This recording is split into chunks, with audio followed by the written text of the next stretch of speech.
them talking, talking, talking about us. Yeah, yeah, yeah. I can hear them thinking out loud. One might think it's obvious. Please don't spill your mind when you don't have a clue. Hey. They don't know about us, babe. They don't know about us. They can think what they want, baby, but they don't know one thing. Even if they did have a glimpse of our truth, they wouldn't know about us, no. They wouldn't know about us.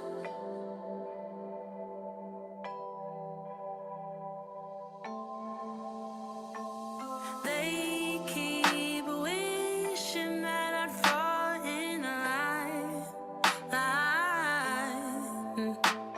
But you and me, babe, we're one of a kind.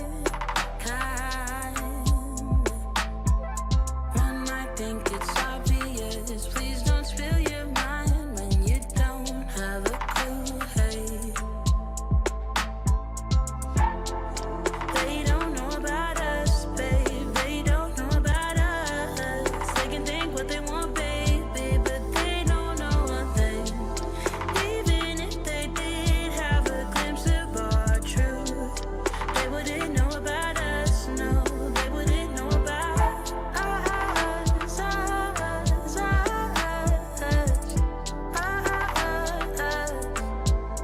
They don't know about us,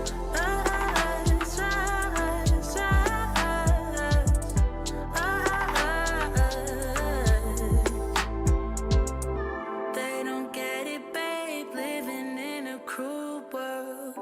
It's a rare thing to do just what we do, love. Hold your head high and do it by your own terms. They don't get it, babe, no, they don't get it, babe. They don't know about us, babe. They don't know about us. They can think what they want, baby, but they don't know one thing. Even if they did have a glimpse of our truth, they wouldn't know about us, no. They wouldn't know about us,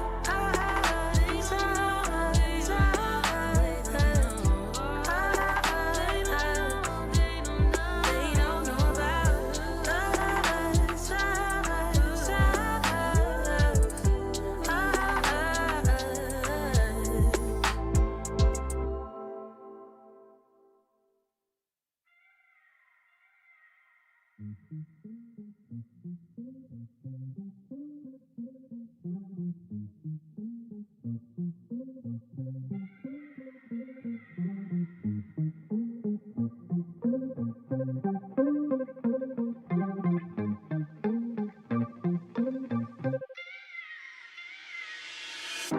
I've been waiting all night. Watch you blow up my life. Please don't come over, 'cause you're not sober. Yeah, now you know that ain't right. If your dude knew you was coming over, that would be a problem. Yeah. If our friends knew undercover loving, they would try to solve it, yeah. Me and you, what we do, it stays between me and you. Me and you, what we do, it stays between me and you.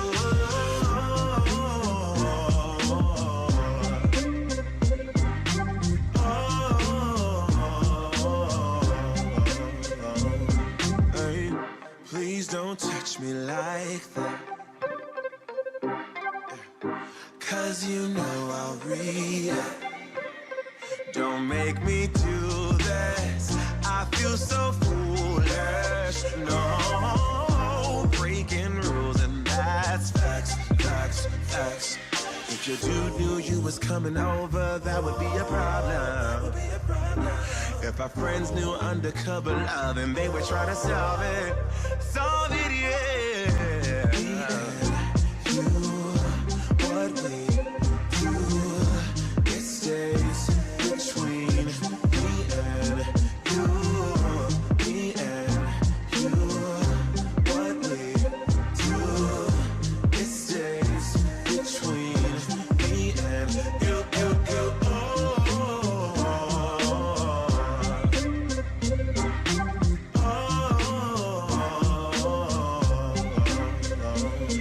And I know that when you come along, I'll be sure. If it's wrong, then tell me that I'm wrong. I don't care. It makes me happy. And if you're happy, then let's be happy. Then let's be happy. Yeah. Me and you, what we do, it stays between me and you. Me and you, what we do, it stays between me and you.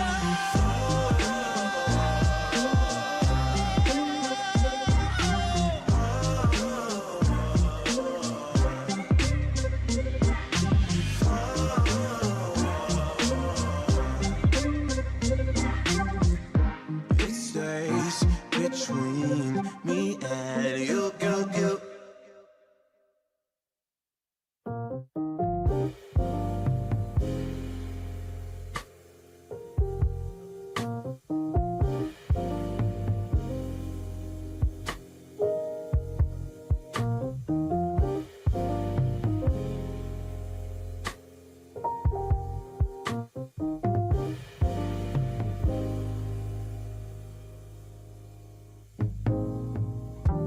I will never leave you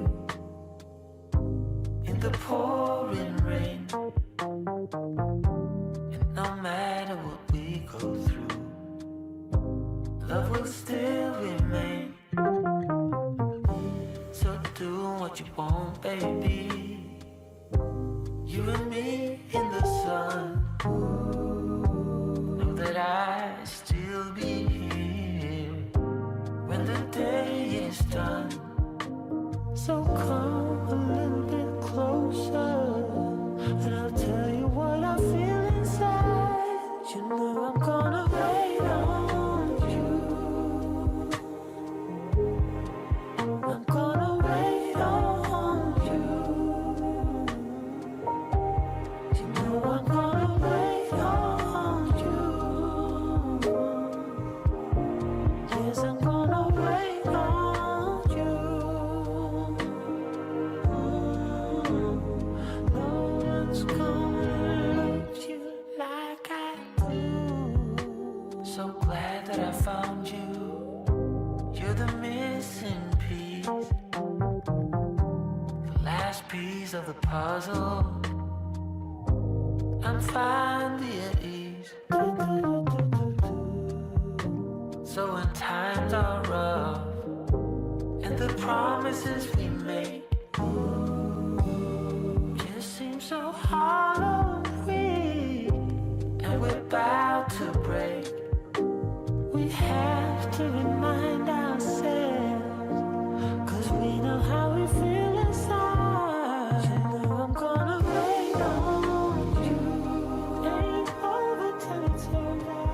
I'm gonna wait on you.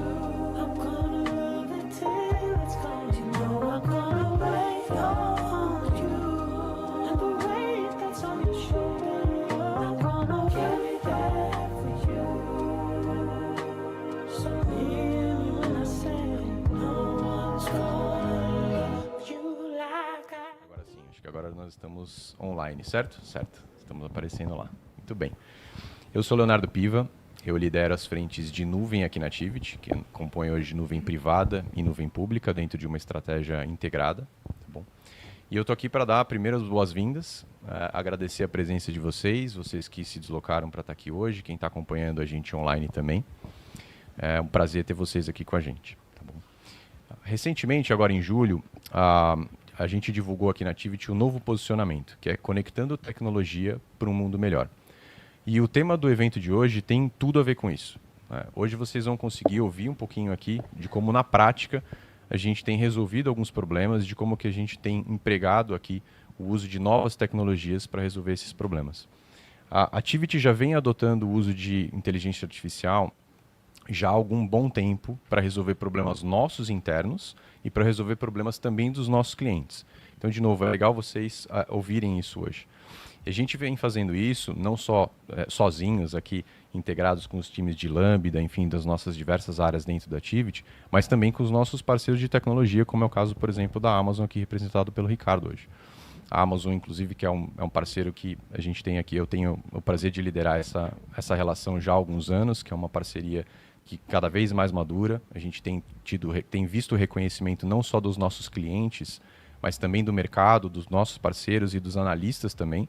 Então, a gente tem muito orgulho dessa parceria e de como a gente vem transformando essa parceria em, de fato, soluções de serviço e de soluções de negócio para os nossos clientes. Tá bom? Eu costumo dizer que a Activity está num lugar único no mercado para ter algumas dessas conversas com vocês, com os nossos clientes e com os nossos prospects. A Activity consegue ter tem condições de ter conversa desde o super tradicional ali, levando para uma transformação e, de fato, se utilizar da tecnologia para extrair benefícios para o negócio. Então, a gente consegue ter essa conversa com vocês, independente do nível de maturidade de transformação digital e de tecnologia que os clientes estejam. Então, é super importante nessas conversas que a gente tem, a gente identificar isso, né? E vocês também passarem isso para a gente, porque é a partir daí que a gente consegue entender aonde vocês querem chegar e como que a gente conecta essas conversas com vocês. Bom, eu vou deixar vocês na companhia aqui dessas mentes brilhantes. Algumas delas eu tenho o prazer de conviver. Não, todas brilhantes. Eu falei para você, eu tenho 2, 3 minutos aqui, porque é o meu limite aqui, e depois vocês que são os caras que precisam compartilhar conteúdo. Mas, brincadeiras à parte, vocês estão realmente em ótima companhia. O pessoal tem um baita conteúdo aqui para compartilhar com vocês. Espero que vocês tenham, de fato, um bom evento e bastante conteúdo. E contem com a gente, estamos à disposição. Legal. Bacana, muito obrigado, Piva. Vou deixar aqui a conversa. Gente, me apresentando rapidamente, eu sou o Vitor Hugo, eu lidero um dos times da Activity, o time da Lambda 3, a empresa que eu fundei e foi adquirida em 2021, e nós somos um time de produtos digitais e data science. Bom, estou muito feliz de estar aqui, o nosso time se reuniu para que a gente pudesse ter um papo de alto nível sobre inteligência artificial, para que a gente fugisse do lugar comum de bater papo sobre IA e como ela vai substituir empregos e como ela vai destruir o nosso mundo como a gente conhece hoje. Estou muito feliz com o time que a gente trouxe para cá. Que eu fiquei sabendo agora, talvez no Brasil não existam profissionais especialistas em inteligência artificial como essas 3 pessoas que estão aqui. Para vocês entenderem o patamar dos profissionais que a gente trouxe, o Vinícius Caridá é o único AWS Hero em inteligência artificial no Brasil. O Ayrton Lopes é o único Microsoft MVP em inteligência artificial no Brasil. E a gente está com o Ricardo Allen como o diretor de inovação da AWS Latam. Então, tá difícil de ter um time mais competente com mais experiência disso. Então, a intenção aqui é a gente bater um papo real sobre inteligência artificial e tentar aprofundar isso. Então, vou partir de algumas assumptions aqui. Então, o primeiro de tudo é que a gente não vai explicar de maneira geral, introdutoriamente, o que é inteligência artificial, e a gente vai partir para conversar sobre o que realmente importa. Um último aviso para vocês, minha intenção não é falar, eu estou aqui como papagaio de pirata, eu vou tentar direcionar a conversa para as pessoas. A gente está com algumas horas de consultoria que a gente vai sortear para essas empresas que estão presentes, e a gente vai fazer isso fora desse evento aqui hoje, mas a gente vai entrar em contato com vocês. Quero agradecer a todo mundo que está aqui presente, quero agradecer as pessoas que estão online. A gente está apresentando esse evento também online no YouTube. Fiquem à vontade para fazer perguntas, a gente vai tentar responder as perguntas que vocês quiserem, que vocês fizerem aqui e online, mas eu até tenho um direcionamento aqui sobre o que a gente quer falar, porque se as pessoas estiverem muito com medo de perguntar, a gente também consegue direcionar. Tá? Então, vou começar. E eu vou fazer, primeiro de tudo, uma pergunta para cada uma das pessoas, para que vocês possam responder rapidamente, mas para a gente poder entender, de maneira geral, onde está a atuação de vocês e qual a posição de vocês sobre esses itens. Tá? Então, vou começar com o Ricardo.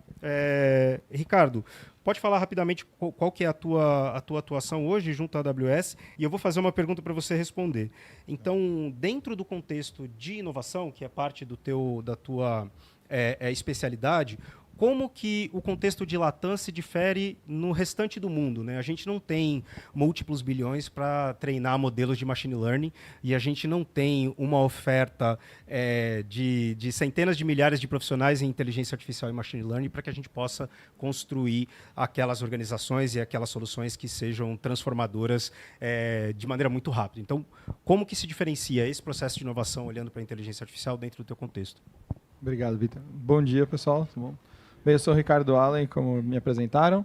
Eu lidero para a América Latina o que a gente chama de prática de inovação e transformação, que é um nome bonito, né, para dizer que a gente busca construir produtos e serviços que são centrados no cliente. Inovação para a Amazon, e o meu papel é levar isso para os clientes da Amazon, da AWS, uma construção de um produto e serviço digital que seja bastante pragmática, centrada no cliente, mas que também tenha um método e uma forma de você conseguir pensar em algo novo que nunca foi pensado, nunca foi criado antes. E eu posso afirmar, por meus anos de experiência, que grande parte disso é feito com peças já existentes. Raras as vezes no mundo a gente criou uma solução inovadora que precisou desenvolver algo que não existia. Muitas vezes é igual brincar de Lego, só que sem ter a caixa e o manual para te dizer o que você vai montar, você cria o que você quiser. Um evento nosso do time de inovação mundial, 100 pessoas, numa sala como vocês, foi dado um pacotinho com algumas peças de Lego, pouquinhas, e todas as peças iguais. Um saquinho para cada pessoa e uma única instrução. Monte um patinho. Saíram 100 patos diferentes. Então, por que a gente não consegue, com o universo que existe de produtos e serviços digitais, nuvens, criar coisas diferentes? Muitas vezes porque a gente parte das premissas que limitam a gente. Então, inovação para a Amazon é enxergar o mundo por um prisma, por uma perspectiva a partir do cliente e dele trabalhar de trás para frente. E esse é o meu papel, de levar isso junto com os clientes, criar produtos e serviços usando isso. E a nossa visão de transformação de América Latina versus do mundo, né, que foi a pergunta do Vitor para mim, foi... a gente nota que na América Latina, mesmo dentro da América Latina, a gente tem diversos contextos diferentes. A primeira provocação que eu faço é de que a gente precisa parar de achar que a gente não tem as mesmas condições que os outros. Né? Porque, na verdade, a gente tem, é que a gente acha que a gente não tem. O contexto de tamanho, de mercado, de uma série de coisas é diferente, não é pior aqui, é diferente. Quando a gente pensa que ele é pior, de novo a gente está colocando um limite em nós mesmos. A América Latina tem um grande potencial de liderar uma revolução porque a gente tem fatores únicos no mercado. Né? Se alguém aqui conhece sistemas de pagamento no mundo, a gente pode ver que, por exemplo, a gente tem sistemas únicos. A gente lidera uma revolução e, especialmente, o Brasil para a América Latina tem um aspecto fundamental. O Vinícius depois pode falar mais a respeito disso, mas a gente tem uma liderança muito grande, inclusive, de pensamento intelectual. E a construção de produtos e serviços digitais, nesse momento, utilizando inteligência artificial e machine learning, né, pode ajudar muito a gente, porque ela acaba suprindo coisas que para a gente é escasso, que são pessoas. A gente consegue cumprir, a gente não vai substituir, ninguém vai perder emprego, tudo isso que a gente já falou no passado. Eu acho que isso é coisa para chamar a atenção, só chamariz, né? Para deixar todo mundo histérico, mas a gente vai conseguir com isso cumprir com tarefas que antes a gente dependia de volume de pessoas ou de capacidade de investimentos que estavam aquém da América Latina. E eu não vejo grandes diferenças. Em termos intelectuais, não existe diferença. Com certeza. Tocando no ponto dessa questão do mercado financeiro, Vinícius, você trabalha no mercado bancário hoje, né, e também financeiro. seria legal de você falar um pouco do que você faz hoje, mas eu vou trazendo uma pergunta para você. Aonde que você está vendo que esse mercado financeiro, as iniciativas de inteligência artificial estão acontecendo como realidade, né? E onde está aquilo que é especulação, né? Como a ideia de... A gente sempre vai ver, do ponto de vista de marketing, alguém dizendo que está fazendo inteligência artificial e quando, na verdade, talvez não tanto, né? Então, onde que está essa barreira? O que é especulação? O que é realidade hoje sendo usada dentro do mercado que você atua? Excelente. Bom, primeiro, bom dia, pessoal. Obrigado. Obrigado pelo convite, VH, Ricardo e Ayrton. É um prazer estar aqui. Me apresentando rapidamente, o Ricardo já fez uma introdução super gentil e elevou as expectativas aqui, mas eu trabalho no Itaú, sou superintendente da comunidade de atendimento ao cliente, olhando para plataformas digitais, dados e AI. Além do trabalho no Itaú, eu sou colega do Ayrton na FIAP, a gente dá aula em alguns MBAs de dados lá na FIAP, muito legal também esse aspecto acadêmico, e a gente participa bastante da comunidade técnica, que vem aí a ideia do MVP, AWS Hero e etc. E isso se conecta muito com o nosso dia a dia. Então, é um prazer mesmo estar aqui e vamos bater um papo. Antes de responder sua pergunta, eu só queria fazer um comentário rápido, que eu concordo 100% com o Ricardo, de tudo que ele colocou, que eu acho que no Brasil a gente tem um capital intelectual excelente, iniciativas, temos algumas coisas diferentes, mas não somos nem um pouco pior do que qualquer outro país. E trazendo esse aspecto da comunidade técnica, né, e pegando um gancho que o VH trouxe, será que eu preciso de milhões de reais para treinar um modelo, né? O ChatGPT, que está super na moda, os primeiros modelos o GPT 3,5, que está por trás, etc., tinha ali uma previsão que gastaram-se 3 bilhões de dólares para treinar o primeiro modelo do zero. E hoje a gente já tem, por exemplo, na própria AWS, ali com Bedrock ou com Jumpstart, modelos pré-treinados que a gente consegue, usando algumas técnicas de IA, de transfer learning, etc., ter o mesmo modelo com uma performance muito parecida e com um custo muito mais baixo. Então, a gente usando as peças, se a gente souber usar as peças certas, a gente também não precisa de tanto investimento e consegue trazer resultado para o negócio, para o cliente, se a gente souber usar as pecinhas de Lego correta, montar ela da melhor maneira possível. Então, isso é bem interessante. E aí, já fazendo o gancho para a pergunta, que é muito boa, de fato, a gente tem a hype, né? Tudo, a IA, principalmente a IA generativa, vai resolver todos os problemas do mundo e é só ir lá e linkar com a API da OpenAI ou qualquer outra API que vai resolver. A gente sabe que não é assim. E a gente usa muitos modelos tradicionais de regressão, classificação, até modelos de IA generativa. E o que eu vejo é que sempre... e aí, eu sei que é um pouco... É uma palavra da moda, mas eu concordo muito com esse princípio de liderança da AWS que a gente tem no Itaú muito forte, que é o cliente, olhar o problema do cliente. Eu, na comunidade de atendimento, então, dado o problema que eu tenho, como que eu uso a tecnologia como meio para resolver? E hoje a gente vê, agora respondendo mais objetivamente a pergunta, né? O problema de... o cliente, ele foi... infelizmente, acontece muito no Brasil, mas ele foi assaltado. Roubaram o celular dele.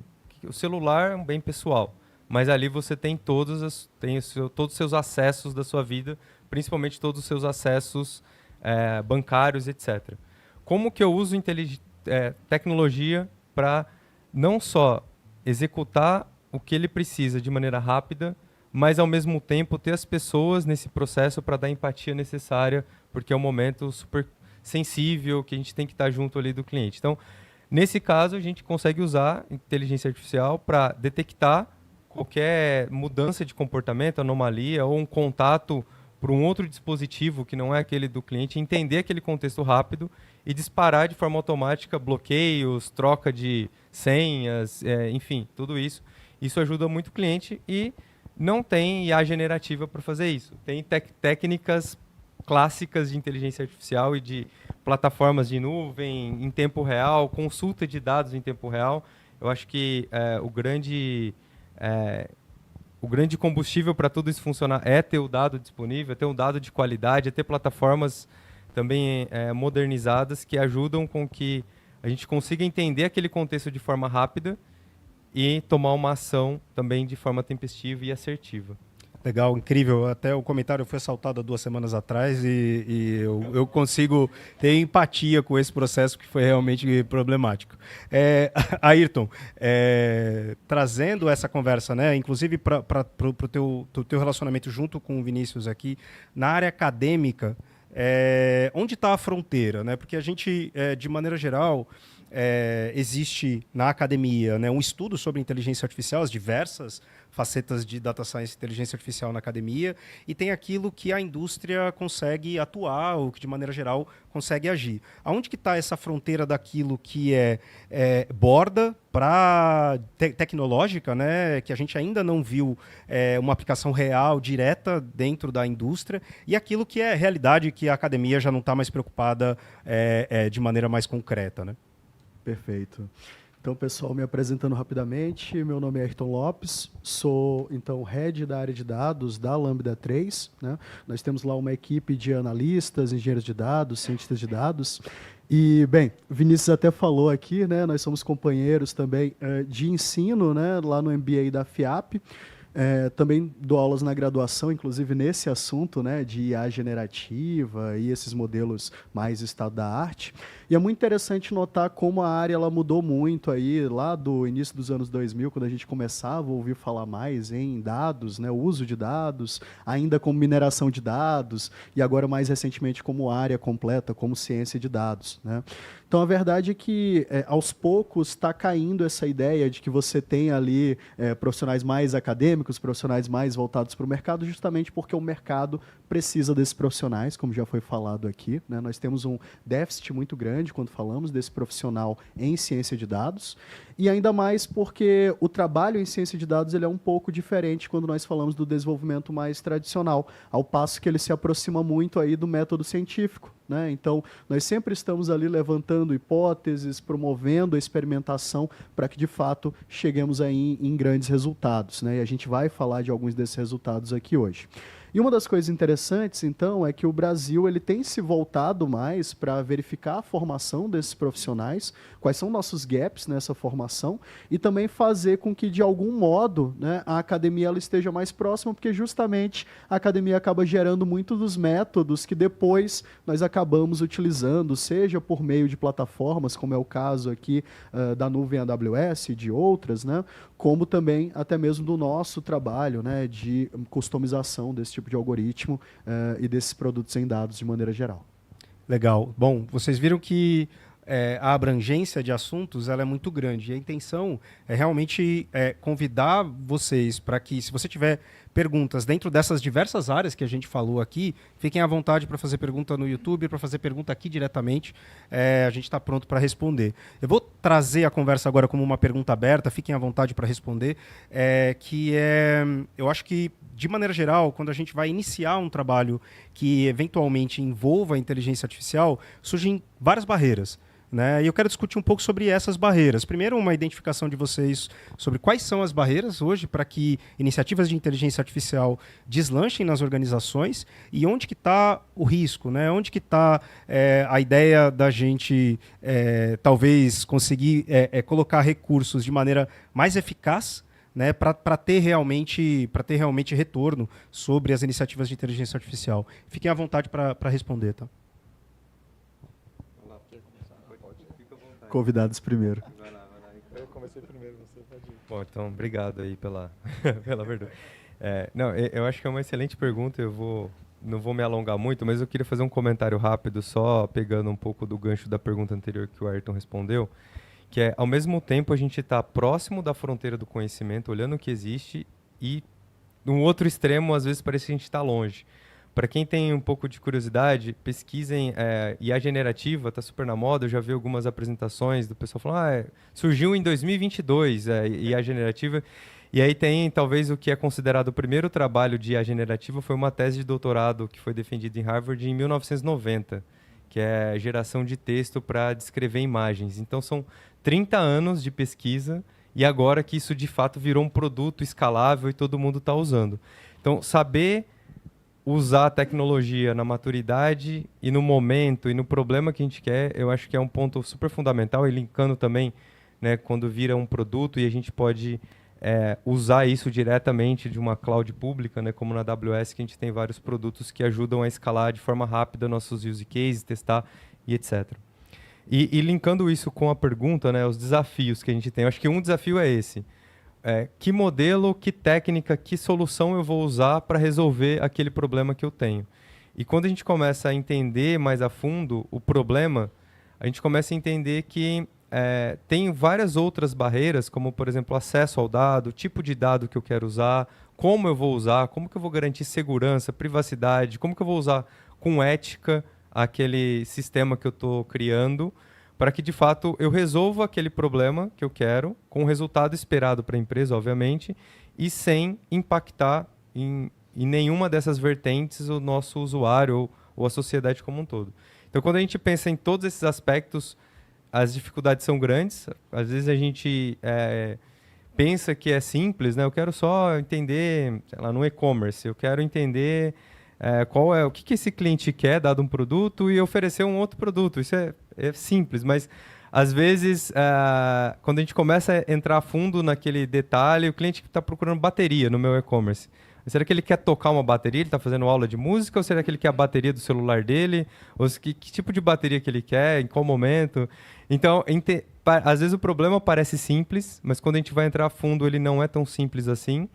E, mas se eu souber que ele está fazendo aula de música, eu poderia fazer uma oferta muito mais contextualizada. Mas eu souber que ele está fazendo aula de música, eu estou infringindo a privacidade desse usuário? Não estou? Então, ter toda essa discussão e como eu vou ter esse dado, como que eu vou usar isso, eu acho que é um dos desafios que a gente tem no dia a dia aqui. Concordo com o Vinícius 100%. O aspecto complementar disso é como que a gente pensa antecipadamente nesses aspectos, né? Porque hoje a gente olha esse ponto, né? E você falou de AI generativa. Em 2017 já existiam diversas empresas, já eram uma grande parte das inteligências artificiais. Mas, ao mesmo tempo, será que a gente precisa disso, né? Esse questionamento de o quanto eu preciso e o quanto isso é um hype, né? A gente precisa, para construir as empresas, a gente teve diversos anos ali de uso de machine learning, né? Aprendizagem por máquinas e inteligências artificiais, criando coisas fantásticas, sem necessariamente a gente precisar de AI generativa. Lógico que a AI generativa vai chegando num ponto de maturidade, de escala e de consumo que eu consigo aplicar no contexto corporativo e ter retorno sobre investimento.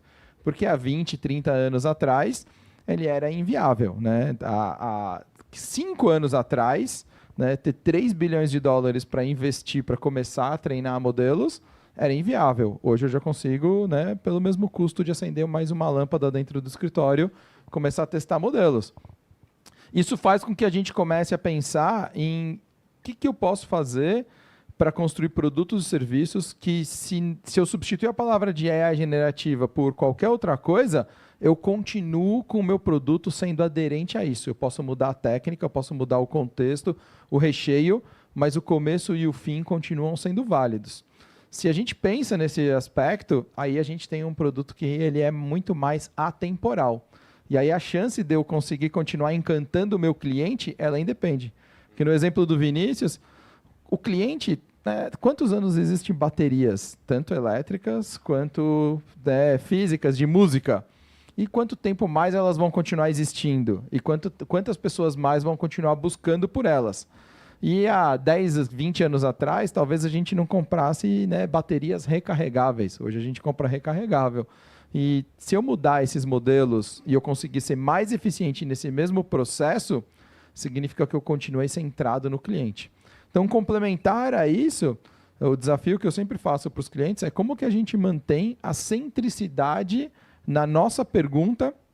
A AI generativa trouxe isso muito à tona, né? Que qual que é a maior dificuldade da AI generativa? É a pergunta certa, né? Se você fizer a pergunta certa, você vai ter uma resposta com uma grande probabilidade de também ter precisão. Só que isso não é novo. Isso sempre foi assim. As perguntas sempre foram mais importantes do que as respostas.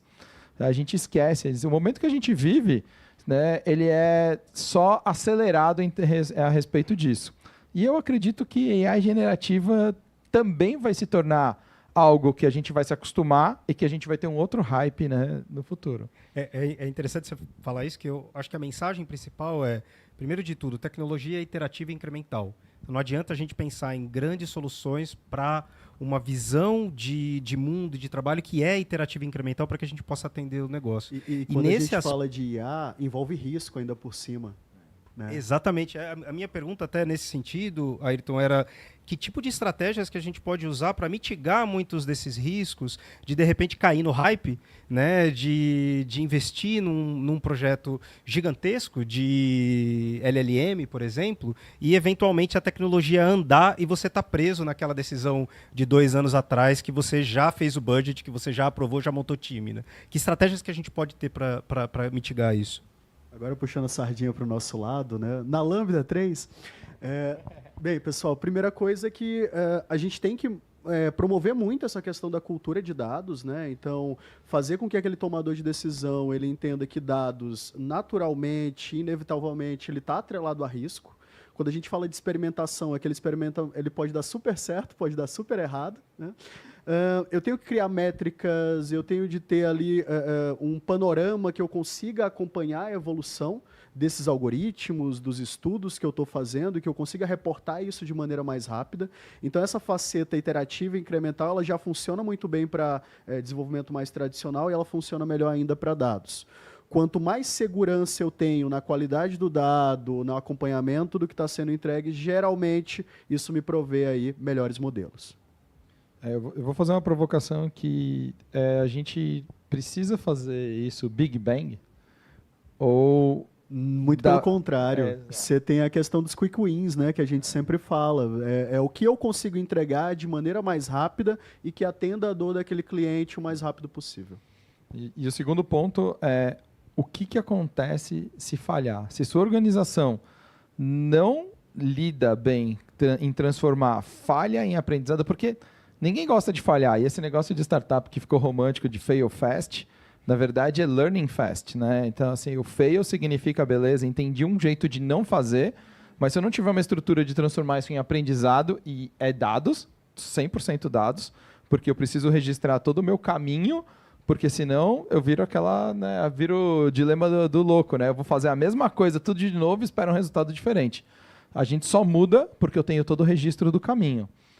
Então, esses 2 pontos, para mim, são fundamentais, que as organizações ainda não conseguem raciocinar, porque a gente vem de uma estrutura de pensamento de era de revolução industrial, né? De como que eu faço microtransformações e transformo elas em pequenos aprendizados, mais do que acertar, é aprender para que isso consiga levar o nível de maturidade de conhecimento da organização.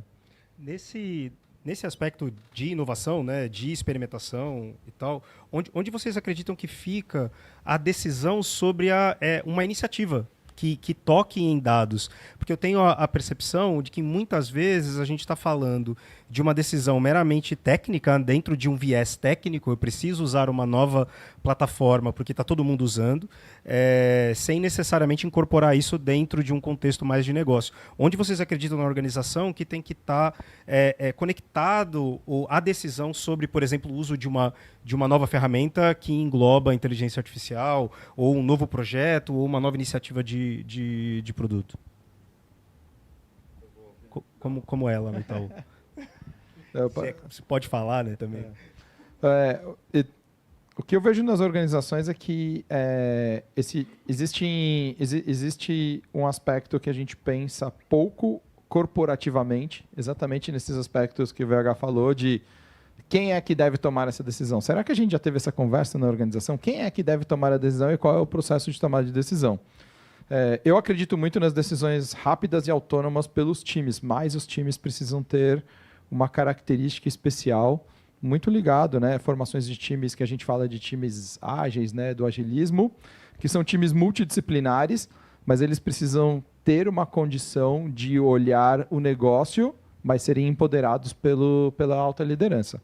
Não existe processo de tomada de decisão autônomo se você não tem uma clara definição de qual é o limite deles, mas que dentro desse limite eles possam tomar as decisões autônomas dele. Porque assim, o meu time pode, por exemplo, eu posso tomar uma decisão de uso de AI generativa, eu vou colocar Bedrock para funcionar dentro de algum contexto, desde que ele não passe certos limites, como que é a captura de dados, como que é o influxo, qual que é a ética, qual que é a responsabilidade, qual que é a segurança. Os times da Amazon são extremamente multidisciplinares, mas orientados por assuntos. Não são produtos, porque produtos é coisa interna, assunto é o que interessa para o cliente. E esse assunto, eles têm autonomia até um certo ponto, mas eles têm um rápido processo de escalar para tomada de decisão coletiva. Então, a adoção de ferramentas ela acaba sendo muito rápida, ao mesmo tempo cria aprendizado e esse aprendizado tem que ser disseminado. Então, eu crio essas pequenas pílulas de experimentação nesse formato. Isso não é pré-obtido pela organização se não for intencionalmente pensado pela liderança. Tem uma questão estratégica muito importante também, né? Cada vez mais IA ela tem que estar alinhada até onde a empresa quer chegar com aquilo, com a aplicação. Vinícius falou um pouquinho de maturidade de uso de dados também aqui. Então, a gente hoje em dia tem ferramentas para poder aferir o que cabe numa determinada maturidade ou não. Acho que até a AWS tem um framework disso também. Então, é muito disso. Tem um trabalho de aculturamento muito grande aí também, antes mesmo da coisa mais técnica. Se eu puder só fazer um complemento rápido, trazendo para essa visão mais estratégica, né? A gente tem mais 1 hora aqui, pode perfeito. ficar à vontade, não precisa ser rápido. Quem que toma essa decisão estratégica? É o CTO, é o BO, o dono do negócio, né? E eu acredito muito nessa forma que as empresas estão se organizando, que você tem as duas lideranças juntos ali, o dono do negócio, do produto, junto com tecnologia, trocando ali a informação, entendendo os problemas que querem ser resolvidos para tomar a decisão de fazer, por exemplo, uma modernização ou trocar de engine, de machine learning, etc. E muito baseado em alguns KPIs ou OKRs. Isso é muito importante. Quais são... O que está direcionando e como a gente está medindo, né? Então, poxa, eu tenho um sistema que está funcionando, o cliente está funcionando. Eu tenho um e-commerce, está lá funcionando, minhas vendas estão tudo ok. Para que eu vou investir milhões para modernizar para a nuvem? Se não vai aumentar em nada minhas vendas, por exemplo. Então, se eu estiver baseado no meu objetivo principal e eu não conseguir medir o resultado que eu quero extrair, seja para o cliente, seja para a organização, vai ficar muito difícil, executivamente, a gente tomar essa decisão de investir algumas centenas de dólares para modernizar aquele sistema. Mas aí tem outras formas de eu medir como que isso está me ajudando. Por exemplo, quanto tempo eu demoro para implantar uma nova feature nessa minha plataforma? Se ela é legada, talvez eu demoro 6 meses para colocar uma coisa nova lá ou para melhorar. Se daqui 6 meses eu precisar mudar e colocar IA generativa, não vou conseguir. Será que eu já não preciso deixar isso pronto para quando for factível e isso for trazer resultado? Como que eu deixo isso ok? Quanto tempo o meu site fica fora do ar? Quantos clientes eu impacto quando eu tenho algum problema? E dado que minha plataforma é legada, quanto tempo eu demoro para fazer o recovery dessa plataforma? Então, vários outros indicadores de performance, de experiência, precisam ser considerados, precisam ser medidos, e isso é muito importante para a tomada de decisão executiva, porque é isso que vai, de fato, respaldar aquele investimento, né? Seja para o cliente, seja para a empresa no final. Complementando, eu acho que esse comentário como a gente mede o sucesso, ou pelo menos o caminho certo que a gente está tendo dentro de iniciativas de IA. Como é que vocês estão vendo as organizações, né? Que eu acho que tem um contexto importante aqui, que vocês estão hoje conectados em empresas que têm iniciativas de inteligência artificial e estão medindo elas, né? Então não é sobre o que o mundo ideal seria. Como que as organizações estão medindo hoje sucesso de iniciativas de IA? Iniciativas de IA, elas trazem para a gente um contexto específico de ganho de escala. Na Amazon, o que a gente busca sempre é o crescimento escalável. Um produto nunca vai para uma funcionalidade, seja feature, seja um produto inteiro, ele nunca vai para o cliente final, única e exclusivamente porque ele funcionou nos testes. As hipóteses, as validações, elas são fundamentais, elas precisam passar, mas a escala ela é um item mandatório para a Amazon. A Amazon é um business de volume, um business de escala. E para isso se tornar realidade, eu preciso de automação. Então, eu preciso que as coisas funcionem com o mínimo possível de intervenção, porque você não consegue fazer isso chegar nas pessoas se você não tiver, se você depender, né, de trabalho manual. Um exemplo disso é, por exemplo, a gente já viu, muito mais talvez fora do Brasil, mas no Brasil isso está chegando cada vez mais rápido, a diminuição do tamanho do pacote que chega na casa das pessoas.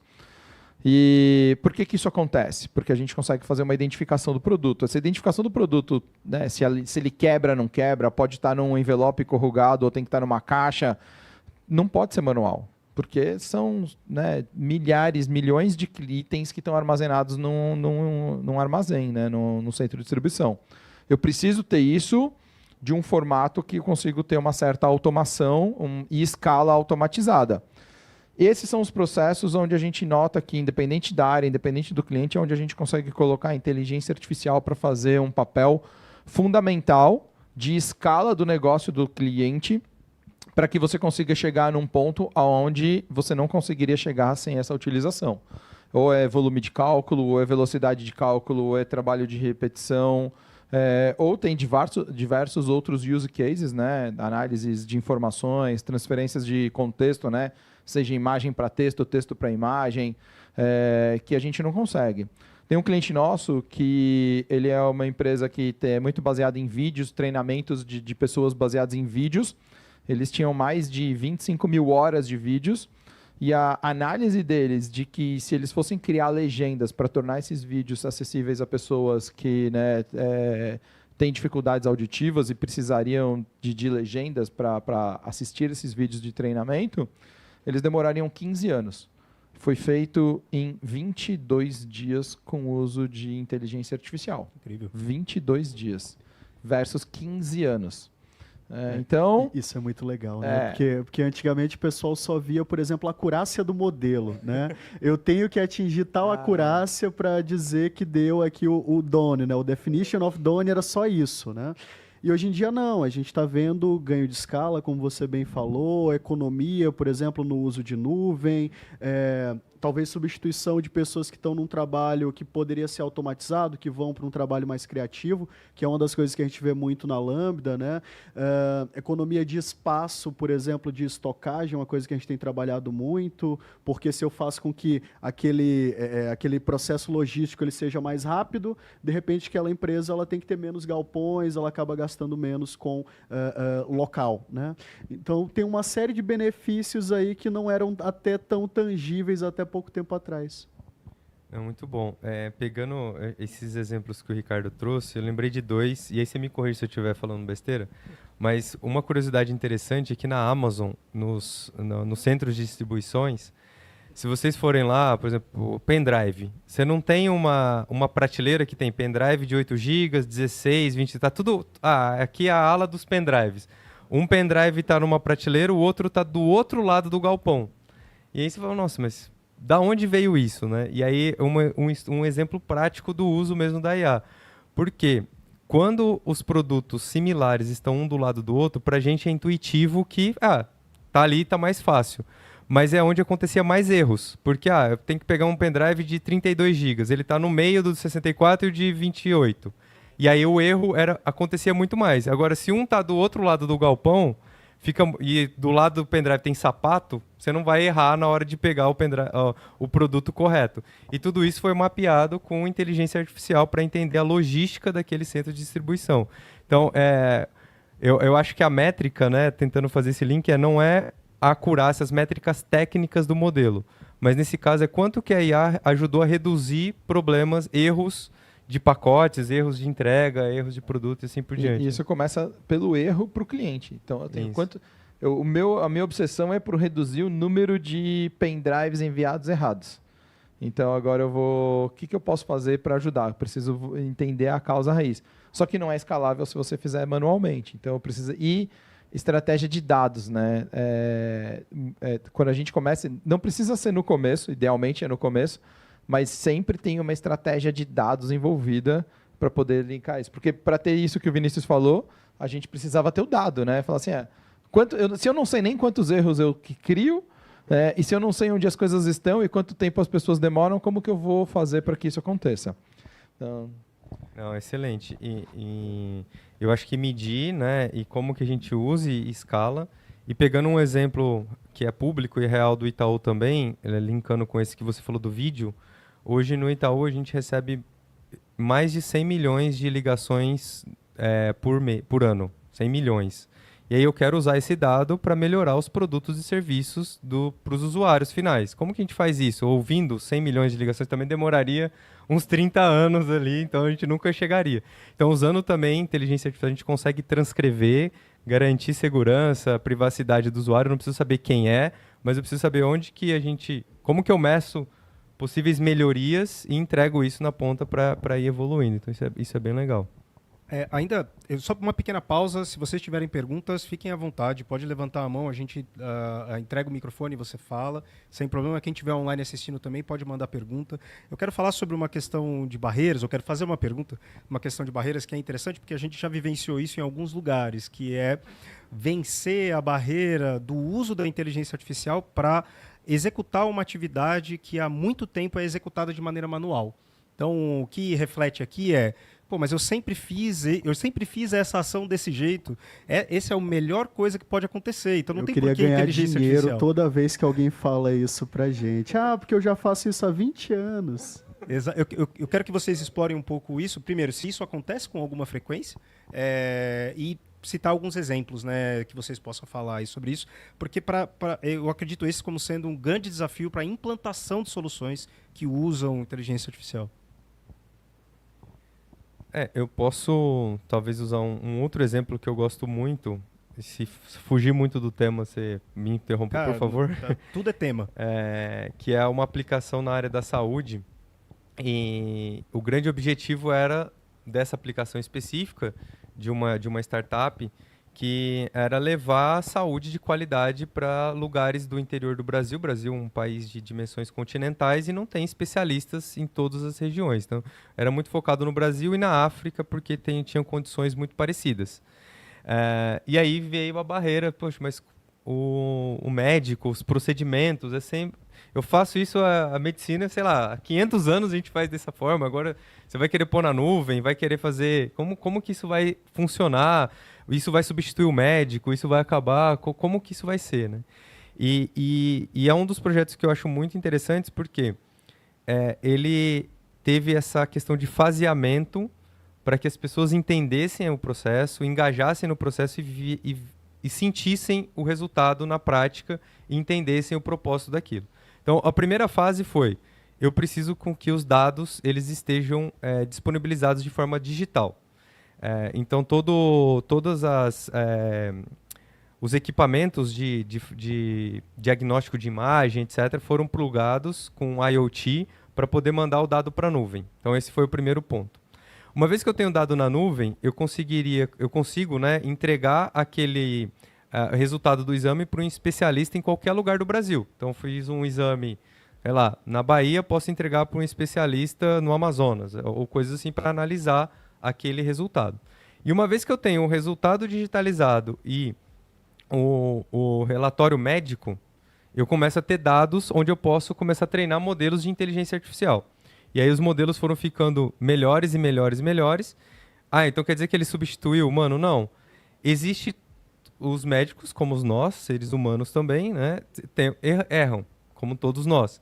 Então, o que foi feito? O modelo, ele dá uma nota, isso está funcionando hoje, ele dá uma nota do que poderia ser a doença ali mapeada naquele diagnóstico, e o médico também dá uma nota. Tem um especialista que ele é convocado para fazer a análise. Isso é uma análise duplo cego. Não sabe quem é o médico, quem é a máquina. Se a máquina e o médico concordam no diagnóstico, isso é o diagnóstico oficial. Se a máquina e o médico discordam do diagnóstico, vai para um segundo médico, ele não sabe quem falou o que no anterior, para dar o voto de Minerva e falar, não, e aí a gente tem um resultado final. Ou seja, foi um processo de uso de tecnologia para melhorar a saúde no Brasil como um todo, que não substituiu o médico, na verdade até aumentou, potencializou, porque é o médico que dá a palavra final, mas reduziu drasticamente o erro médico. Então foi uma ferramenta de apoio ao médico, mas que ajudou na escala. Como que eu levaria isso para para o Brasil inteiro, né? Então, eu gosto muito desse exemplo porque ele mostra tanto a cadeia de valor que isso vai gerando, como que a gente vai incrementando e medindo o resultado, como que a tecnologia como meio pode, de fato, resolver um problema das pessoas e, ao mesmo tempo, trazer resultados financeiros práticos, e ela não vai acabar com o emprego, não vai substituir as pessoas, mas ela vai potencializar o que a gente tem de bom. Então, eu acredito nesses pilares aí. O Ayrton falou, e você falou agora, numa coisa que eu queria deixar bem explícito, que é nenhum dos modelos precisam ser 100% precisos. A gente tem uma busca... Por favor, né? A gente tem uma até busca e uma anotado aqui que eu ia obsessão. sugerir vocês falarem disso. Porque esse é um ponto que é incrível, né? Porque a nossa cabeça funciona de que se os modelos não são 100%, eles não servem. Só que se eles chegam numa acurácia tão alta, por que eu não posso ter? Porque o ser humano também não é 100%. E a gente tenta buscar isso das máquinas. Um cliente meu da área de saúde, ele falou que os médicos têm um acerto na casa de 90 e algumas coisas % de acerto, e as máquinas estavam na casa de também um número muito similar, só que, incrivelmente, a combinação dos dois fazia com que esse número chegasse num ponto que nenhum deles isolados consegue chegar. Então, falou que... E tem esse mesmo cliente falou que tem um aspecto nessa equação que, quando eles analisaram o médico ao longo da jornada, tem médico que trabalha 36 horas sem 10 minutos de descanso, em 3 lugares diferentes. A probabilidade de um erro médico no final dessas 36 horas é diferente da primeira hora.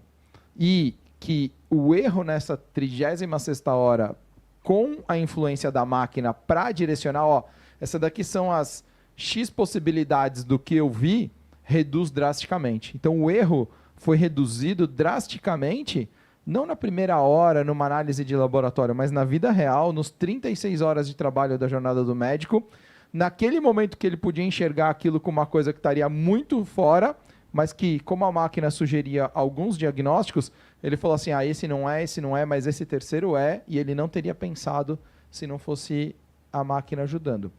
E muitos dos projetos em aprendizagem de máquina exigem que você tenha essa figura do especialista, até para poder avaliar o que a gente está fazendo, né? Nós, como profissionais técnicos, a gente passa por várias áreas, mas é muito difícil. Eu, por exemplo, que já tive em trabalhos da medicina, com instituições financeiras, etc., me tornar um extremo especialista em cada um desses tópicos, né? Acho que a gente tem uma pergunta, fica à vontade. Bom dia. Alô? Tá ok? Bom dia, meu nome é Akira. Eu vou fazer um comentário em cima do que ele falou agora, de uma primeira frase que você falou, que a IA não substitui, né? E recentemente a gente teve um evento, né, na Suíça, né, em que um robô falou, né, que ele poderia governar melhor porque ele tomaria decisões melhores do que o ser humano. Então, em cima do que você falou agora, né, que a máquina faz o primeiro diagnóstico, o segundo é feito por um médico e depois vai para um médico, certo? Você também falou o seguinte, o ser humano erra, e a máquina, a precisão da máquina, com o passar do tempo, machine learning e tudo mais, ela vai errar cada vez menos, né? Então, a probabilidade de logo mais você ter o diagnóstico da máquina e do médico, e na sequência ter de outra máquina ao invés do médico, é grande, certo? E lá na frente, talvez, depois de algum tempo de aprendizado, a máquina mesmo vai falar o seguinte, cara, o médico erra toda hora. Então, assim, para que eu preciso do médico? Por que eu não ponho a máquina e máquina fazendo, e se tiver divergência, vai para a terceira máquina? E aí, o ponto que você comentou foi, né? A máquina não vai substituir as profissões vão ser complementadas com isso. Então, gostaria de ouvir a opinião de vocês em relação a isso. Acho que a capacidade do o ser humano criou as máquinas, né? A nossa capacidade criativa, acho que foi o Ayrton que falou, né? Que as pessoas estão sendo substituídas... Então, os seus trabalhos estão sendo substituídos de operacionais por criativos com maior frequência.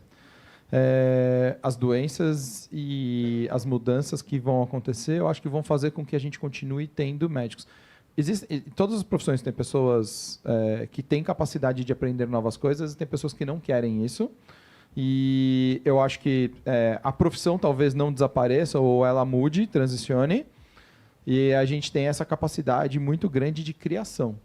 E os novos surgimentos ainda não estão desenhados, né? Isso eu acho que é a responsabilidade nossa.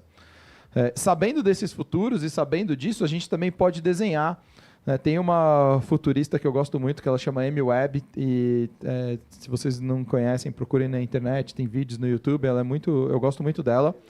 E num evento desse ano ela apresentou futuros catastróficos e futuros maravilhosos, utópicos. E ela falou, no final, ela falou assim, o que eu acredito muito é que o catastrófico não vai acontecer, porque a gente tem capacidade de imaginar o catastrófico. Então a gente vai lutar para que ele não aconteça. Se a gente não quiser que um governante robô governe, a gente vai lutar para que ele não governe. Né? Então, essas coisas só vão acontecer mediante a nossa decisão entre o utópico e o catastrófico. O utópico é o que a gente vai buscar e o catastrófico é o que a gente vai tentar evitar. E, muito provavelmente, o mundo vai aterrissar no meio e isso é dinâmico. Né? Um segundo mais para frente, a gente tem um novo utópico e um novo catastrófico e a gente vai lutar para ficar sempre no meio. Por isso que eu acho que a gente vai acabar evitando naturalmente que esses pontos aconteçam. Né? Médicos, assim como advogados, como engenheiros, desenvolvedores de softwares, todos têm pessoas, né, de todas as formações e todos os ranges possíveis. Não significa que todos vão ser substituídos. Eu acredito que as que têm capacidade criativa vão ser perenes. De qualquer maneira, é sempre bom usar por favor e obrigado quando estiver falando com o ChatGPT. Já vai se preparando, né? Nossos benevolentes líderes. Tem uma questão importante nesse caso, que eu vou puxar essa conversa, né? Que é uma das evidências que a gente tem de estudo, é que a IA conectada a um humano sempre vai ser melhor que uma IA sozinha, sempre vai ser melhor que um humano sozinho. Então, tem um caminho interessante aí como caminho do meio. Falando de máquinas que imaginam, né, eu quero trazer um pouco o assunto da IA generativa, mas pelo fato de que a maior parte do hype está conectado hoje nisso. Né? E, primeiro de tudo, por que vocês acham que o hype de IA generativa, de repente, tomou de assalto tudo que se fala sobre esse tipo de tecnologia no mercado? E que cases diferentes do... Me responde um texto aqui, me cria um poema, vocês têm visto nessa realidade aí? Boa. Também vou deixar algumas referências, depois quem quiser pode me mandar mensagem que eu mando os links, mas aí vou linkar com a sua pergunta, tá? Um autor que eu gosto muito, depois tem um TED Talk dele que chama Kai-Fu Lee, é um pesquisador de IA da China, e ele tem um TED Talk que ele cria um quadro onde ele mostra o que ele acha que vai ser automatizado e o que nunca vai ser automatizado pela inteligência artificial. Então, dos 4 quadrantes que ele cria, somente um, que são atividades que são 100% otimizáveis e que não precisa de empatia e etc., que vão ser 100% tomadas pela IA e não vai precisar do humano. Os outros 3 quadrantes, que é pelo menos 75% das outras atividades, ainda vai ter o ser humano como centro de importância e a IA como apoio. Tá? Então é um pouco do que ele desenha, eu acredito muito, ele explica com detalhes, recomendo muito darem essa olhada. Eu tive a felicidade de poder participar dessa palestra, mas ela está também disponível online, que é do Kasparov, que é o Grandmaster de xadrez que perdeu para a primeira inteligência artificial, para o Deep Blue. Ele fala que no primeiro momento ele ficou muito triste, assim, chorou, e falou, poxa, agora acabou, né, todos esses anos de estudo do xadrez. Mas depois ele criou uma nova categoria de xadrez, que é o xadrez híbrido, humano com a máquina, e hoje nenhum humano e nenhuma máquina consegue ganhar do humano com a máquina junto. Então, os dois juntos, eles são imbatíveis, ele criou essa nova categoria, ele treina pessoas. Então, é muito legal ver que, de fato, não é só na teoria, né? Na prática, isso acontecendo. E um estudo científico que saiu semana passada do time de Stanford criou uma versão do, entre aspas, ChatGPT, que chama Alpaca, open source, etc. E eles fizeram uma projeção de que se daqui nos próximos, eu não lembro, 15 ou 20 anos, o modelo, um ChatGPT ou coisa assim, fosse treinado só com os dados que ele mesmo gera. Não, agora a máquina vai substituir todos os humanos, não vai ter mais humano. Ele vai se auto-treinar daqui para frente. Em poucos anos ele ficaria mega burro, assim, não conseguiria responder mais nada, porque ele não conseguiria acompanhar um pouco do que o Ricardo falou, as mudanças que vão acontecer no mundo, essa sensibilidade, o que está acontecendo. Ele precisa do input humano, do conhecimento humano, do conhecimento do especialista. Então esse, obviamente, foi um estudo pontual, mas bastante robusto que Stanford fez e que mostra essa tendência. Assim. Então eu tenho um viés que eu não acredito, pelo menos não por enquanto, que a IA vai governar o mundo e vai substituir tudo, mas, enfim, a gente está testando e está aprendendo. A gente tem muitos aspectos nessa pergunta, né? É difícil até de responder, de lembrar de tudo. Mais de 80% dos dados relevantes para as corporações não são públicos, são privados. Então, você usar modelos públicos para tomada de decisão onde toda a sua informação é privada, vai fazer com que você tome decisões ruins. O ChatGPT ele acabou se tornando um boom de mercado, um boom, né, de conhecimento geral. Mas, né, pessoas como o Vinícius, o Ayrton, aí, que trabalham com isso há anos, não é novidade AI generativa. É uma das categorias, né, entre Deep Learning, né, AI generativa. E ela acabou se tornando divertida. Eu acho que é por isso que ela acaba se tornando intuitivamente fácil, acessível. Foi isso que ela acabou sendo construída. Mas corporativamente ainda cara, talvez não seja nem o pico do iceberg, talvez seja só a primeira gotinha de neve lá de cima do topinho do iceberg. A gente tem capacidade para muito mais e essa revolução vinha acontecendo. O que aconteceu é que ela se tornou aí mainstream, né? Se tornou a grande parte das discussões. Dentro desse aspecto, eu convido vocês também para olhar, tem a Anthropic que lançou recentemente o Claude 2, e escreve CLAUDE 2, que é um modelo de chat também, com outros processos, tem um LLM por detrás, e ele é um outro processo também para você fazer, se divertir e construir coisas. Nesse aspecto de AI generativa, programas e processos interessantíssimos por exemplo, você conseguir substituir numa produção de filme toda a parte que tem de chroma key, de tela verde, por AI generativa. Imagina você conseguir trocar o personagem de um filme, você ter atores verdadeiramente fazendo a cena e depois você pode trocar por um robô do Star Wars, por um alienígena, por uma figura de época, sem você precisar gravar tudo em chroma key. Isso é real. Isso tem um estúdio que já está fazendo, já tem o processo de AI generativa, já tem grandes estúdios por detrás deles. Não é barato. Não dá para usar pessoas físicas como nós, né? É um processo corporativo para estúdios, mas que gera economias, custa bilhão, mas também gera outros muitos bilhões de economia, por você não precisar fazer grande tempo, né, de processo. Então, eu acho que a AI generativa tem o seu espaço nesse processo, se tornou mainstream de discussão, mas ele também traz essa questão de quando que eu preciso, como que eu vou utilizar, né? Um case interessante que a gente conheceu é o uso de IA generativa para manutenção preditiva. Então você usa a geração de imagem para simular como um equipamento estraga. Como ele estraga por corrosão, como ele estraga por ferrugem, como ele estraga por impacto, e usa isso para treinar um modelo para prever em que momento que eu preciso agir para fazer manutenção preditiva. É bem interessante. A gente tocou diversas vezes num aspecto relacionado à ética e privacidade de dados aqui na nossa conversa, mas eu queria aprofundar essa preocupação, porque eu acho que tem questões aqui bastante profundas para a gente lidar, né? Então, como que vocês estão vendo esse tipo de discussão no contexto organizacional, né? Porque nós, como tecnologistas aqui que constroem soluções, a gente precisa estar preocupado com isso, né? Faz sentido ter que se preocupar com privacidade de dados e ética do tipo de soluções que a gente está construindo? Faz bastante. Hoje em dia, à medida que nós estamos, primeiro, utilizando cada vez mais o feedback do usuário para treinar os nossos sistemas, torná-los mais robustos, né? Também a preocupação com se aquele dado ele é realmente representativo daquele fenômeno, daquele problema que você está tentando resolver. Porque, bem, a gente sabe que os vieses estão aí, principalmente quando você fala de sistemas de atendimento, sistemas que estão lidando com monitoramento de alguma atividade crítica para a empresa, né? Então, essa discussão, ela tem que ser levada bastante a sério, e a gente tem tentado levar para os nossos clientes nos mais diversos tipos de maturidade, né?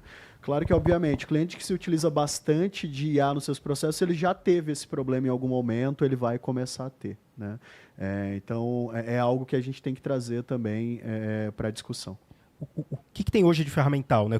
Como que alguém numa organização que está começando a trabalhar, por exemplo, a gente estava falando anteriormente sobre Video Analytics, né? O que existe de ferramental disponível para que a gente possa fazer o trabalho de Video Analytics e, ao mesmo tempo, também se preocupar com as implicações éticas e legais até da coleta dessas informações?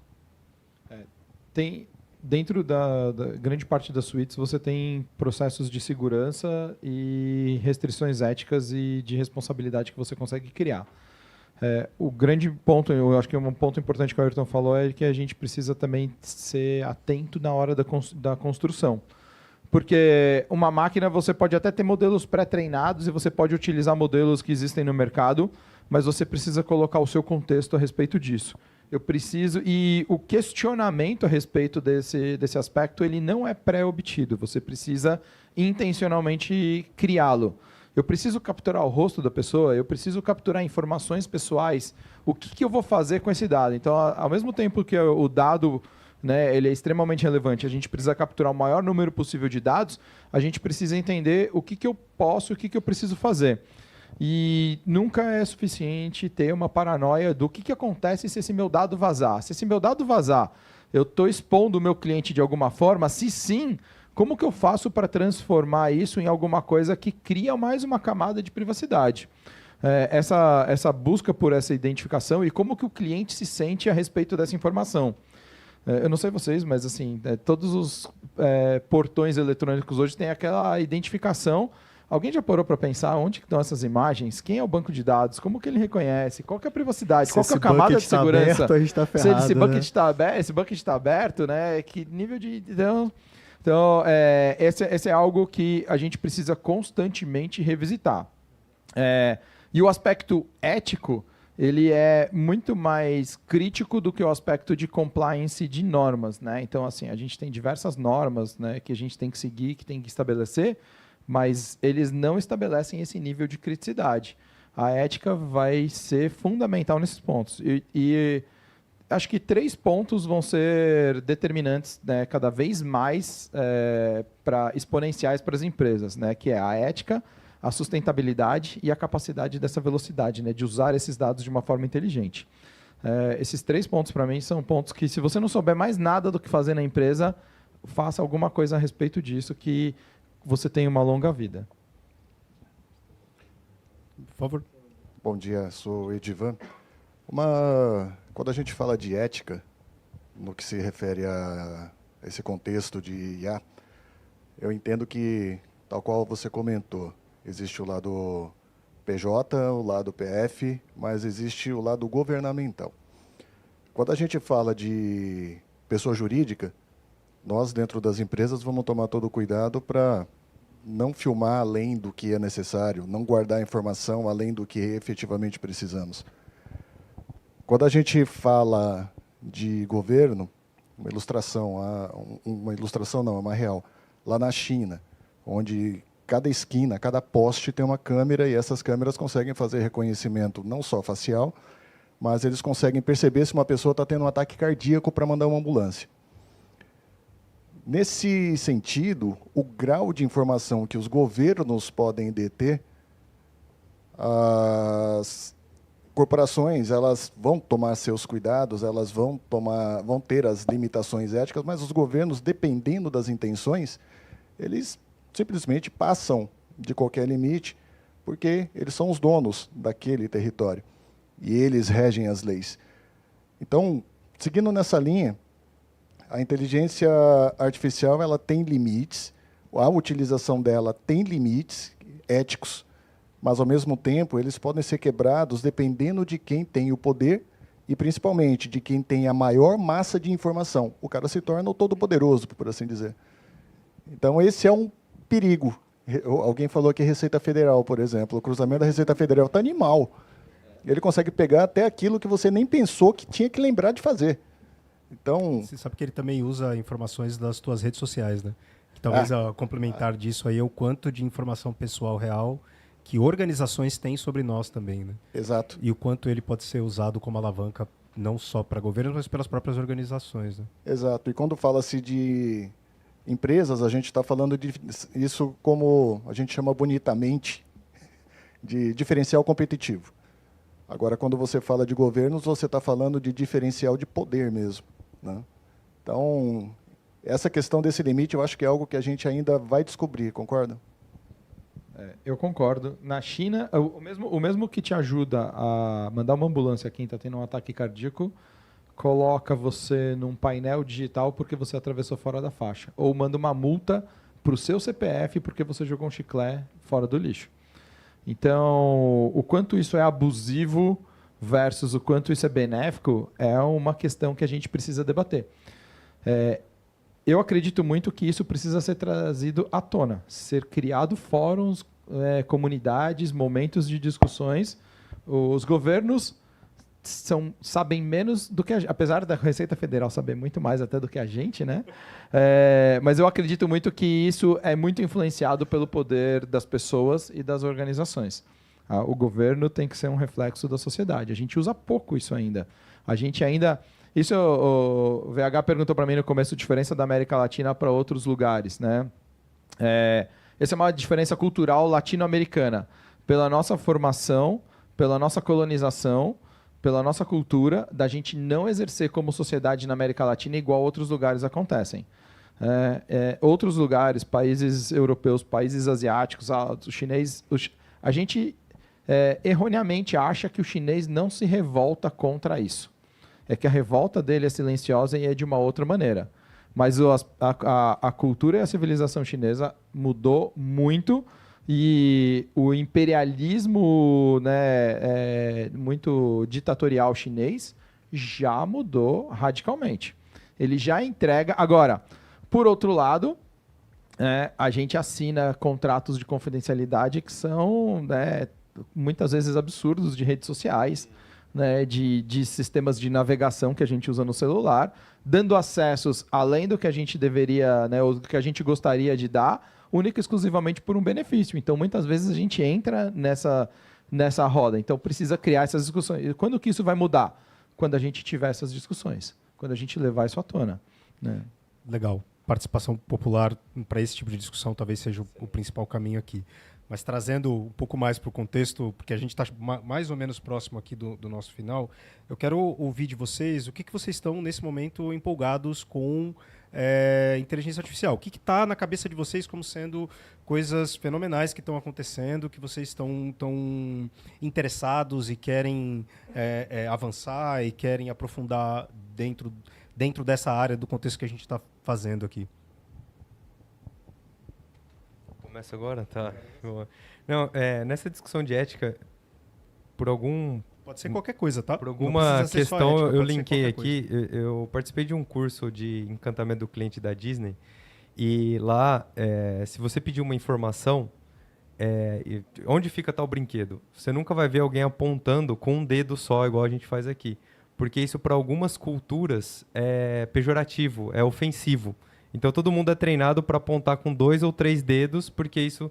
Eu lembrei disso porque a ética, ela é muito personalizada, dependendo do seu país, da sua cultura, de vários aspectos, né? E aí, linkando com a pergunta aqui, como que a inteligência artificial ela vai conseguir individualizar a experiência de acordo com a sua cultura, com as suas crenças. Mas para eu individualizar, eu preciso conhecer mais de você. E aí, eu conhecer mais de você, eu estou infringindo a sua privacidade ou não estou infringindo a sua privacidade? Então, é uma discussão filosófica bastante complexa. A gente vai ter que achar esse meio do caminho. Qual que é... Tudo bem você me dar mais informações sobre você para eu customizar melhor a sua experiência? Ou isso, para você, está infringindo a sua privacidade? Eu não sei qual é o ponto ideal dessa balança. Mas, quando eu olho para isso e linko aqui com a pergunta do VH, eu acredito muito nessa hiperpersonalização. Como que a inteligência artificial ela pode dar experiências de fato personalizadas para cada indivíduo no final. No final de fato, não por grupos, etc., mas como que eu consigo personalizar para aquele indivíduo. E quando eu falo experiência, não é experiência só de consumo, que a gente pensa muito em experiência de consumo, é experiência de vida mesmo. um atendimento médico especializado, uma experiência, de talvez uma rota, um caminho que você está seguindo personalizado, porque hoje eu estou meio cansado, me dá uma rota aqui que passa pelo parque ou alguma coisa assim. Produtos que façam mais sentido para você naquele momento de vida. Então, eu acredito muito nisso. Assim, coisas que podem nos ajudar e, principalmente, escalar.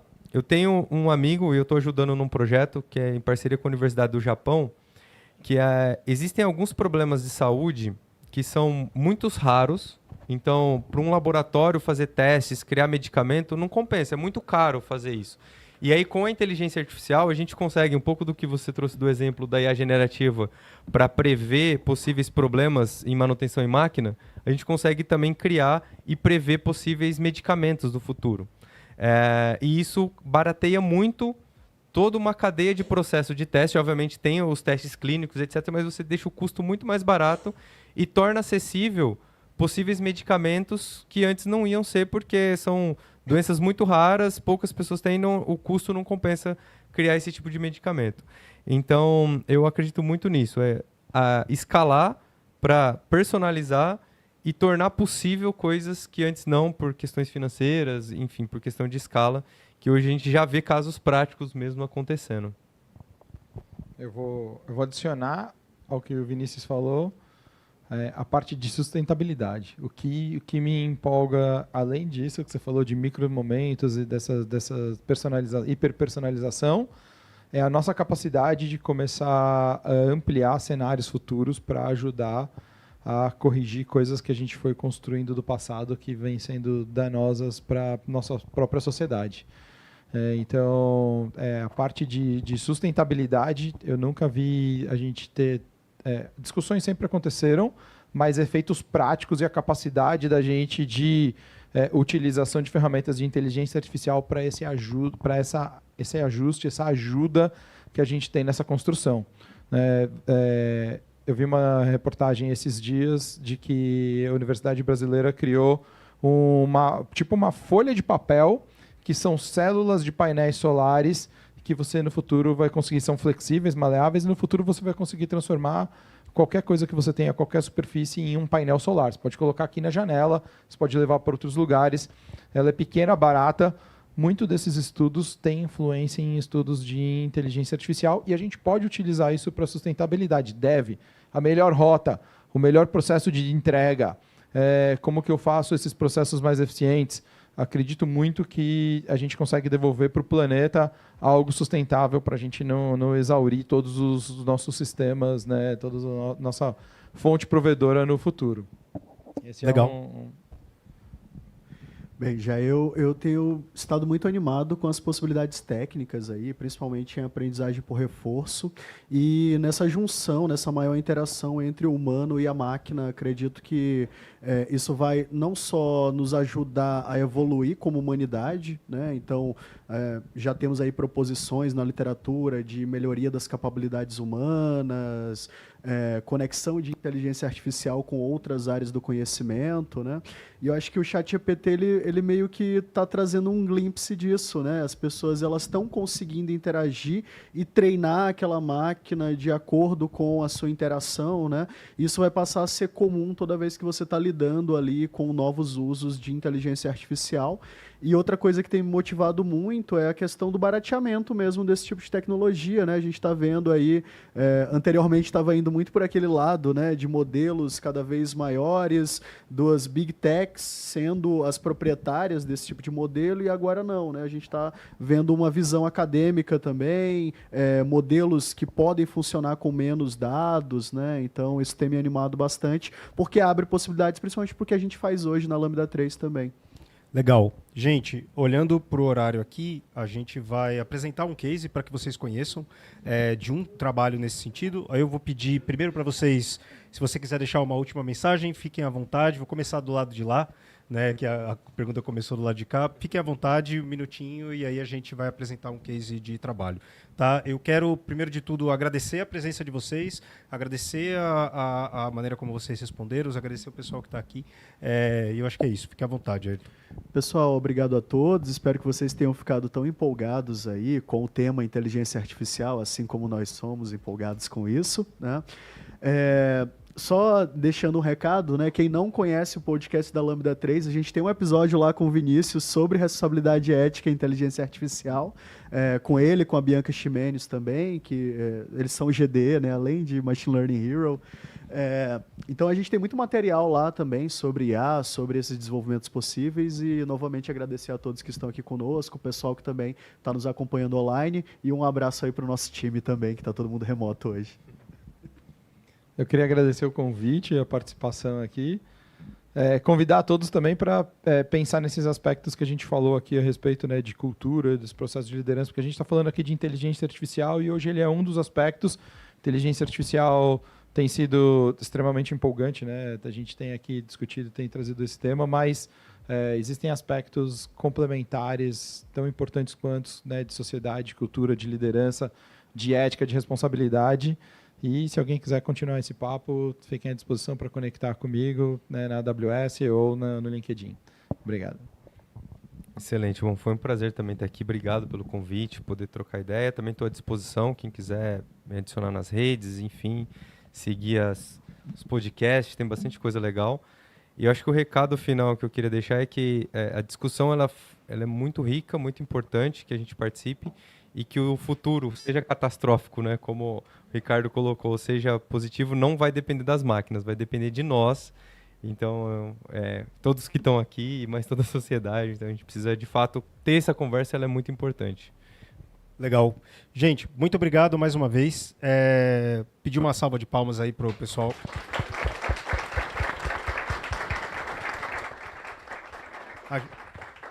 Só para vocês saberem, então, o Ayrton vai falar um pouco sobre um case usando Video Analytics que a gente realizou. Logo depois, a gente tem um coffee aqui, um momento de networking para a gente poder conversar de maneira mais direta. Para quem está em casa, obrigado por ter vindo. E é isso. PH, antes só de entrar no case, rapidamente, entrou uma pergunta de quem está assistindo a gente. A pergunta é do Paulo Roberto Palermo. Ele pergunta o seguinte: qual seria a trilha de estudos de AI recomendada?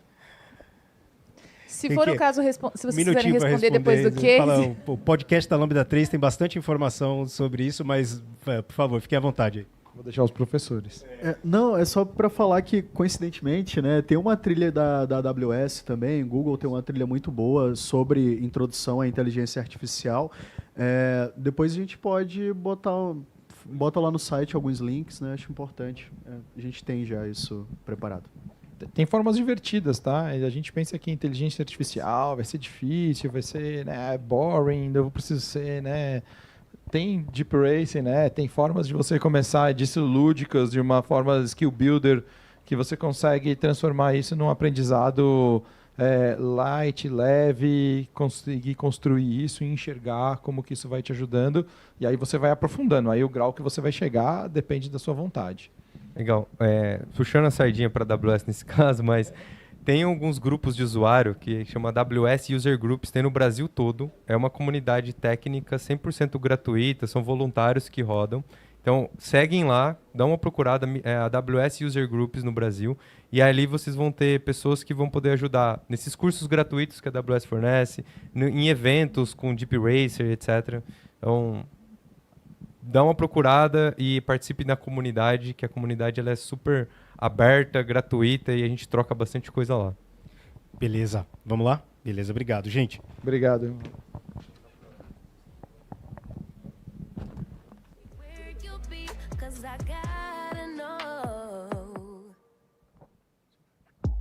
Bem, pessoal, então vou aproveitar então 15